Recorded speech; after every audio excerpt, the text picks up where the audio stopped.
Assalomu alaykum, ertaksevar jajji bolajonlar. Men Oltinsoy tuman axborot kutubxona markazi mutaxassisi. Bugun sizlarga baliqchi va baliqcha ertagini o'qib eshittiraman. Bir bor ekan, bir yo'q ekan. Bir qishloqda Olovuddin ismli oqko'ngil, kambag'al baliqchi bor ekan. Olovuddin har kuni baliq ovlashga chiqar ekan. Tutgan baliqlarini shaharcha bozorida sotar ekan. Yana shunday kunlarning birida barvaqt turib ovga chiqibdi. Bugun yaxshi baliqlar tushishiga umid qilibdi. To'rini dengizning moviy suvlariga tashlabdi. Bir oz vaqt jimgina kutibdi. So'ng hayajon bilan to'rini yig'a boshlabdi. To'rini tortganda xayollari chippakka chiqibdi. Chunki to'r bo'm-bo'sh ekan. Bu nimasi? To'rning bir chekkasida kichkinagina baliq ilinib qolibdi. Olovuddin, behafsala, nima ham qilardim? Nasibamiz shu ekanda, deb baliqni to'rdan olibdi. Olovuddin baliqni qo'liga olib qarabdi. Bunchalar kichkina bo'lmasa, uni dengizga qaytarib qo'yib yuborish yoki uyiga olib ketish haqida o'ylanib qolibdi. Shu payt bir ovoz eshitilibdi. Baliqchi birodar, kichkina bo'lganim va qorningni to'ydira olmaganim uchun meni kechir. Olovuddin bu ovoz baliqchadan kelayotganini tushungach hayron qolibdi.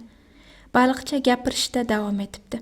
Men kichkinagina baliqchaman. Meni yesang ham qorning to'ymaydi. Meni qo'yib yubor, hozir ko'payish vaqti.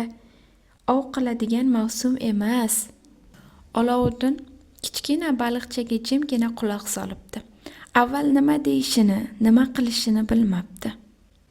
So'ng rahmi kelib baliqni qo'yib yuborishga qaror qilibdi. Gapiradigan baliqning gapi to'g'ri, ko'payish mavsumida ov qilmasligim kerak, deb o'ylabdi. Olovuddin kichik baliqchani qo'llari orasiga olib, "Ey baliqcha, seni qo'yib yuboraman. Bir ozdan so'ng ozodlikka erishasan", debdi.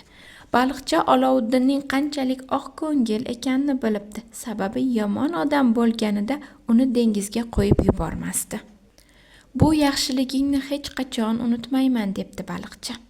Baliqlarni ko'payish mavsumida yoki hali juda kichkina ekanida ovlash to'g'ri emas. Bu ularning yo'qolib ketishiga olib kelishi mumkin. Olovuddin tabiatni muhofaza qilish kerakligini tushunibdi. Bundan keyin ov qilish taqiqlangan paytlarda baliq ovlamaslikka qaror qilibdi. Olovuddin xudbin emas. Baliqchani so'nggi bor erkalabdi. So'ng uni dengizga moviy suvlarga qo'yib yuboribdi. Qilgan ishidan juda xursand bo'libdi.